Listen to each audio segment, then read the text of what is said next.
I'll start in reverse order. Why now? Well, I've been trying for 3 years to do this interview. The U.S. government prevented me from doing it by spying on my text messages and leaking them to the New York Times. And that spooked the Russian government into canceling the interview. So I've been trying to do this, but my country's intel services were working against me illegally, and that enraged me because I'm an American citizen. I'm 54. I pay my taxes. I obey the law. And there was no expectation in the America that I grew up in that my government and its intel services, NSA and CIA, which were always outwardly focused on our foreign enemies, would be turned inward against American citizens. And I'm shocked by that, and I'm infuriated by that. And so once I discovered that that was happening, and I confirmed it was happening, and they admitted that they did it, then I was totally determined, monomaniacally dedicated to doing this interview, not simply because I want to know what Vladimir Putin is like and what he thinks about a war that is resetting the world and really gravely damaging my country's economy, but also because they told me I couldn't on the basis of illegitimate means and for no really clearly stated justification. And I thought that can't stand. I want to live in a free country. I was born in one. And I'm going to do whatever small thing I can do to maintain, the society that I love. You are known to be pro-Republican Party, right wing of Republican Party. This is what they claim. They said first you've been a Democrat, that's not and true. Became a Republican. Okay. Or you are known to be pro-Trump, anti-Biden. What is truthful in this? And you went to Putin because you are pro-Trump and anti-Biden? My views are not very interesting. I'm not sure how I'd characterize them. They're changing as quickly as the world itself is changing. And as a matter of principle, I think that, that your views should change when the evidence changes, and assumptions that you had in the past are proven wrong. That has happened to me virtually every month of my life. If you pay close enough attention, you can rate your own performance, just as if you're betting on sports. I lost that one. And when you do, when it turns out that the things you thought were true were lies, you should admit it. So what are my views? I'm not certain. Tell the truth is my main view, and I plan to do that to the best of my ability. So Trump played no role in this whatsoever. There's obviously an election in my country coming to fruition in November. I have no idea what's going to happen. I think that the current administration is very obviously incompetent, and the president is senile. That's not an attack. Everyone knows it. It has now been confirmed, I would say, this week in the report that you're all familiar with. But and that's very sad. But it had sort of nothing to do with the interview. I wanted to interview Putin because he's the leader of a country that the U.S. government is sort of at war with, though not in a declared way. Sir, you know your President Biden well. Yes, I do. You've been working in several media organizations from PBS, CNBC, MSNBC, Fox News, CNN, and you've been covering this field well, and you know the American politicians. And now you've been following Putin, and you did a very lengthy interview with this gentleman. And for sure, to interview him, you did your homework and you did your research. Comparing the culture, the competence between Vladimir Putin and Biden, how do you see the two men now running the world? If this were boxing, the fight would be called by the medic. And I say that as an American, and I don't have another passport. I don't plan to ever leave my country. My family's been there hundreds of years, and I love it. I am a patriotic American. And I grieve when I see that the president is non compos menis, and that in my country it is considered very rude to say that. And you sort of wonder, how did you get to a place where you have an incompetent president who's driven not simply the standard of living, but life expectancy downward, and no one feels free to say that? That's not a political observation. It's a statement of fact, which is provable empirically.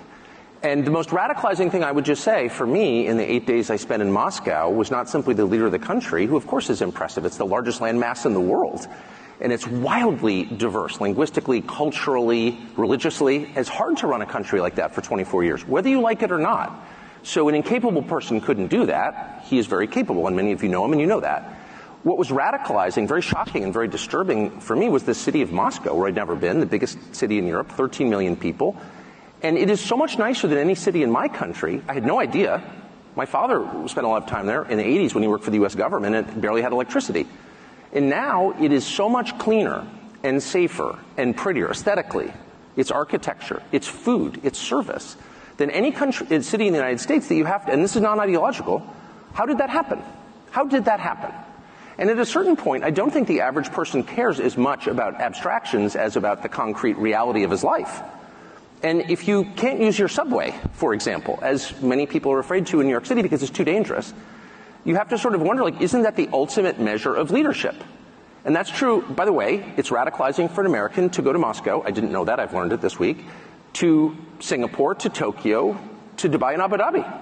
Because these cities, no matter how we're told they're run and on what principles they're run, are wonderful places to live. That don't have rampant inflation, where you're not going to get raped. Sir, excuse me. What is that? Excuse me. Are you anti-American model? No. I am the most pro-American. So I'm 54. I was born in 1969. I grew up in a country that had cities like Moscow and Abu Dhabi and Dubai and Singapore and Tokyo. And we no longer have them. And what I have discovered is that's a voluntary choice. As inflation is, as you heard in that fascinating last panel, inflation is the product of choices made mostly by the central bank, not exclusively, but by policymakers. Crime, same. You don't have to have crime, actually. If you don't put, my children don't smoke marijuana at the breakfast table. Why? Because I won't allow them. It's very simple. It's a short conversation. No. And you can run your country the same way. We're not going to put up with that, so don't do it. And people understand that. Filth, graffiti, Paris, one of my favorite cities, New York, one of my favorite cities, are filthy. And part of the reason they're filthy is because people spray paint obscenities on buildings and no one cleans it up. So that encourages more people to do the same. And our policymakers, for some reason, don't notice this. London, another one of my favorite cities. You see English girls begging for drugs on the sidewalk. And I thought to myself, if I'm Boris Johnson, who briefly and very badly ran that country, I would ask myself, like, wait a second, my countrymen are begging for drugs on the street. Maybe I should do something about that. But no, he'll show up and give some speech about Ukraine and how we need to send, more cluster bombs to the brave Ukrainians. What are you doing? You mentioned Ukraine. By talking to this gentleman, President Putin, for this lengthy interview, my question is, did you had coffee with him? Did you have any off-the-record discussion before the interview? After. Did you feel during the interview or before or after that this man can make or is willing to do a historical compromise, number one, on the status of the world with the West, and number two, about Ukraine? Is he a compromiser, yes or no? Of course. Right? I mean, the leaders of every country on the planet, other than maybe the United States during the unipolar period, are forced by the nature of their jobs to compromise. Compromise is part of it. That's what diplomacy is. And he's among those. His position is clearly hardening. Russia has been rebuffed by the West. I mean, Vladimir Putin, I'm not flacking for Putin. I'm an American. I'm not going to live in Russia. I don't love Vladimir Putin. I'm stating the facts. He asked Bill Clinton to join NATO. He tried to make a missile deal. He mentioned this in the interview. He did. That's correct. And he's mentioned it in other forums as well. And NATO said, no, we don't want you. Now, the point of NATO, originally, of course, the post-war goal of NATO was to keep the Russians, the Soviets, from coming into Western Europe. It was a bulwark against the Russians. So if the Russians asked you to join the alliance, that would suggest you have solved the problem and you can move on to do something constructive with your life. But we refused. And so, I mean, just meditate on that. Go sit in the sauna for an hour and think about what that means. Before sitting in the sauna, a question now. Final conclusion. You think that Vladimir Putin is eager for a compromise like Yalta, Sykes-Picot, the Ottoman Empire, Sèvres agreements, any international agreement to share power and to share influence in the world with the West, if there is somebody who is willing, and Biden administration wants tension, wants war, want to exert pressure on him so that they can weaken his economy and weaken his alliance with China? This is what you are reaching from your conclusions? My conclusions are inchoate. I mean, I've been thinking about this for a couple of years. I have a whole new set of data to mull over, and I'm not a genius, so it's going to take me a while to figure out what I think. But at this stage, 4 days later, I would say, first of all, Yalta and Sykes-Picot are two of the worst agreements ever struck. So I hope whatever comes out of this is nothing like those. But first things first, Putin wants to get out of this war.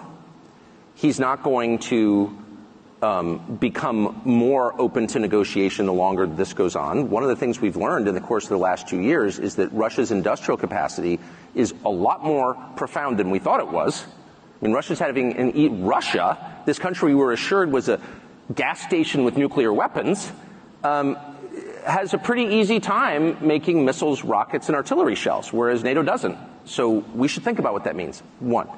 Two, the West doesn't spend any time, or our policymakers in Washington spend no time thinking about, like, what are the achievable goals here? I have heard, personally, U.S. government officials say, well, we're just going to have to return Crimea to Ukraine. Well, you don't need to be a Russia scholar to know that's not going to happen short of a nuclear war. That's insane, actually. So even to say something like that reveals that you're a child, you don't understand the area at all, and you have no real sense of what's possible. And so as long as our leaders, and not simply in the U.S., but NATO, and I really mean Germany, don't take the time to learn about what's possible, we're not going to get anywhere. You think there is a big gap between the depths of understanding the philosophy of history between Biden and between Putin? You see Putin, who have studied history and who is very deep in history, and he looks like he gave you a lecture for 30 minutes concerning the history of Ukraine and its relationship with the mother Russia. Does Biden understand the law of action and reaction which moves a country like Russia?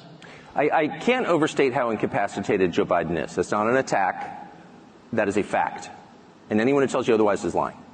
So these are not decisions Joe Biden is making. But there are capable people around Biden, and I know them.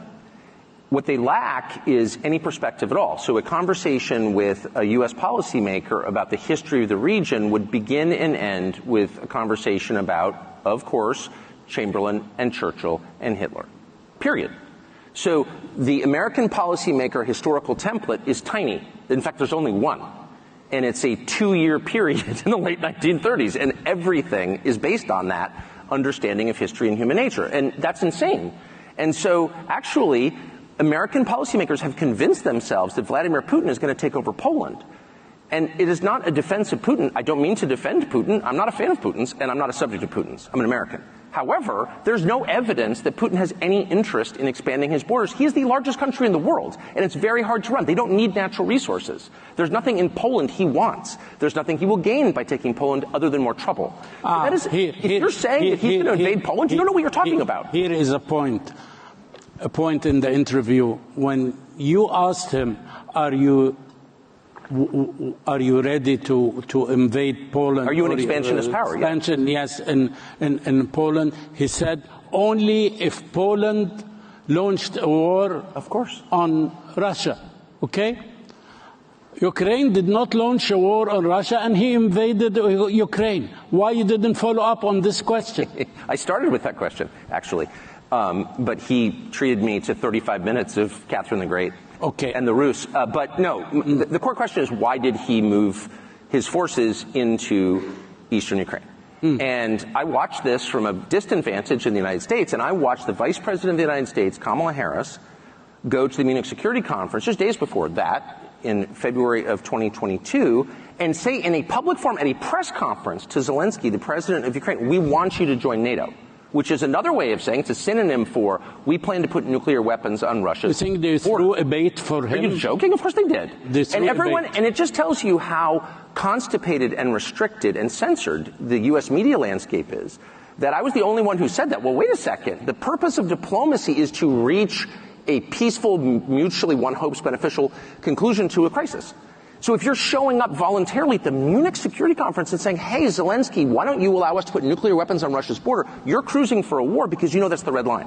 Because Putin has said that, and Any close observer of the area already knows that. Now, do you have an explanation, a reasonable explanation, why there is this anti-war and this very negative remarks about this interview from a lot of your colleagues and a lot of politicians in the world?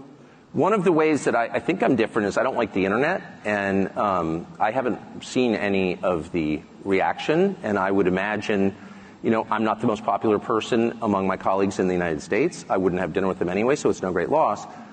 But, I can't imagine what their motives would be. I didn't go to Russia, of course, to promote Vladimir Putin, and if that was my purpose, I'd say so, because I'm not embarrassed. I went because I felt that most Americans, in whose name all of this is being done, don't really know what's happening, and they know nothing about the guy they're supposedly at war with, unofficially. And I just felt that my job, if I have a job in this world, is to bring information to people so they can decide. And so I wanted to do the longest interview I could with Vladimir Putin that contained the most amount of Vladimir Putin talking, not me grandstanding about what a great person I am. When an American journalist interviews someone like Vladimir Putin, the whole point of the interview is to say, I'm a good person and you're not. And that interview was aimed at his colleagues in the newsrooms in the United States. I'm a good person. Why are you such a bad person? You're committing genocide. Okay. That's not fruitful, and that's certainly not my role. I care what God thinks of me, what my wife thinks of me, and what my 4 children think of me, and that's all I care about. So I don't need to prove that I'm a good person. I want to hear Vladimir Putin talk so people in my country can assess what's happening. That's it. I'll use the devil's advocate. But advocate away. Yes. Okay, I'll tell you. You should challenge in the rules of an interview, and you're a master in your business. It's not for me to give you a lecture about that, but you should challenge some ideas. For instance,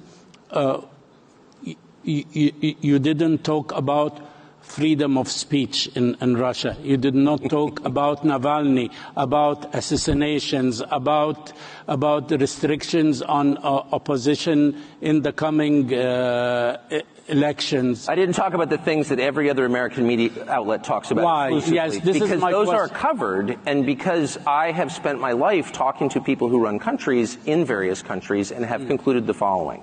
That every leader kills people, including my leader. Every leader kills people. Some kill more than others. Leadership requires killing people. Sorry. That's why I wouldn't want to be a leader.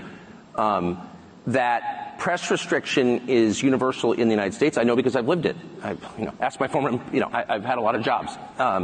And I've done this for 34 years, and I know how it works. And there's more censorship in Russia than there is in the United States, but there's a great deal in the United States.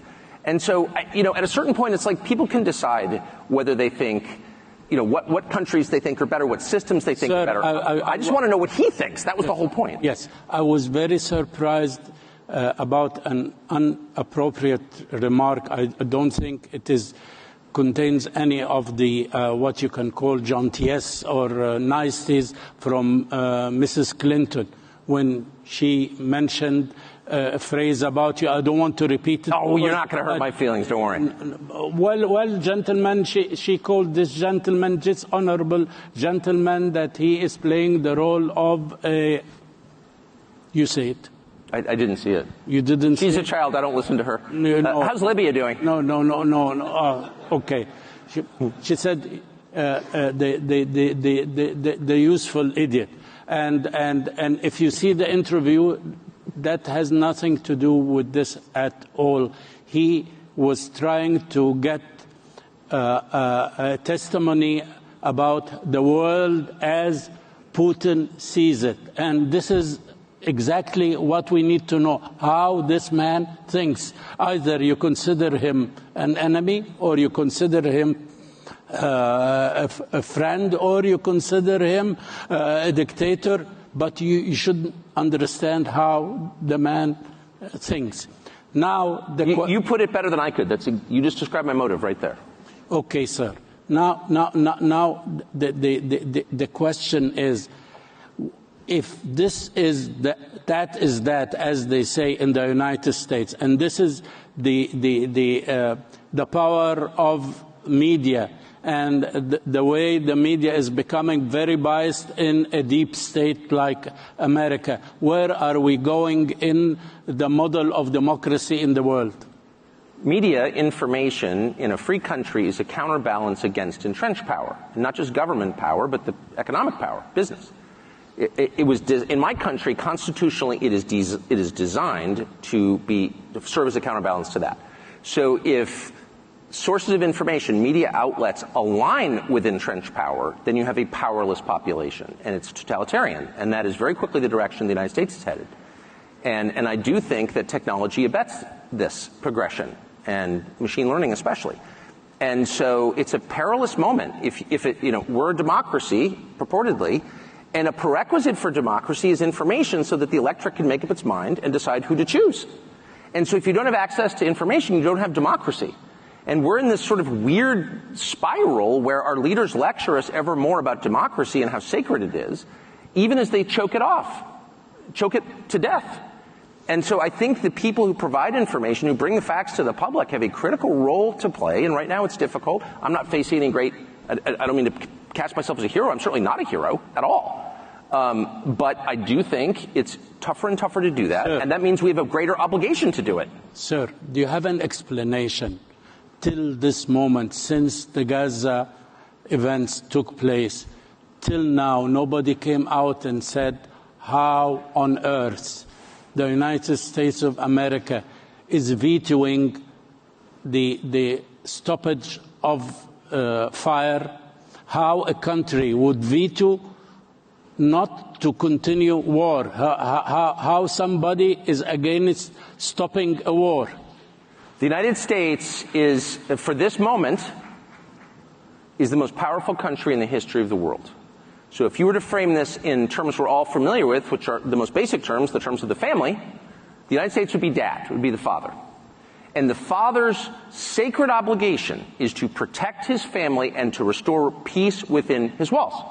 So if I come home, I have 4 children, if I come home from work and 2 of my kids are fighting, what's the first thing I do? Even before I assess why they're fighting, before I gather the facts and know what's happening. I stop the fight. I stop fighting. Yes. So if I come home and I have 2 kids fighting and I say, go, beat the crap out of them, I am evil. Because I've violated the most basic duty of fatherhood, which is to bring peace. Because I have the power. I'm the only one who can bring peace. And so if you see a nation with awesome power abetting war for its own sake, you have a leadership that has no moral authority, that is illegitimate. And I mean that, too. I'm not even referring to any specific region or conflict. I mean generally. And I'm deeply offended by that. Deeply. And it's something that I try to express, and I'm often called a traitor for saying that. It's the opposite. I say that because I believe in the United States. I think it has been a morally superior country. And if we allow our leaders to use our power to spread destruction for its own sake, that is shameful. It's a binary, okay? It's a black and white. It's a 0 and a 1. You are either creating or you're destroying. You're improving or you're degrading. And that's how you know whether something is good or bad, whether it's virtuous or evil. If you just judge the fruits. By its fruits you will know it. And I'm very distressed and concerned that we are entering an era where this awesome force for good is instead being used for evil. 2 quick questions because I ran out of time. First question is, now in the American elections we have probabilities. Yes. Either it's Biden and Trump, or Biden and somebody else, not Trump, or no Biden and no Trump, and circumstances or fate get us 2 different people representing Republican or Democrats. What do you think, where are we going to reach coming 19th of November? Who will be running the show? Honestly, I haven't the faintest idea. But I think there's volatility ahead in our political sphere. I mean, clearly there is, because I like you when you said, I don't have an idea. You have this courage to say that you don't know.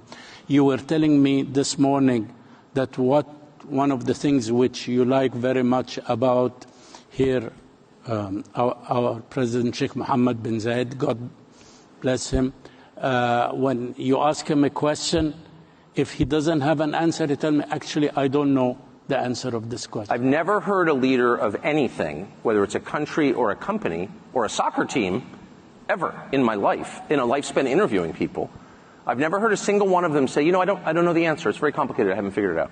I've never heard anybody say that. And to me, that is the purest sign of wisdom, because wisdom grows from humility. Wisdom grows from the recognition that you are not God. And in the United States, we had a period where we were sort of, having this debate about, are some religions good and some religions bad? I'll tell you my view on it, and it's a hardened view. It's a sincere view. I divide the world not between Muslim, Jew, and Christian or Buddhist. I divide the world between people who believe they're God and people who know they're not. And the only people I trust are in the second category, because that is the beginning of wisdom. When you know you are not God, that you cannot affect every change that you want, that you can't foresee the future, that you're not omnipotent, then you are much more likely to make good decisions, wise, humane decisions. By contrast, when you believe you have the power to shape the world and other people, as we were hearing this morning through biohacking, when you think you can create a better human being through technology, you're very dangerous, because you don't understand your own limits. You will get a lot of people killed when you have those false beliefs, in my opinion. By this note, Mr. Carlson, thank you very much for giving us this chance to come for the first time after your great interview to talk to the world through this podium and this country and my humble self. Thank you, sir. Thank you for having me.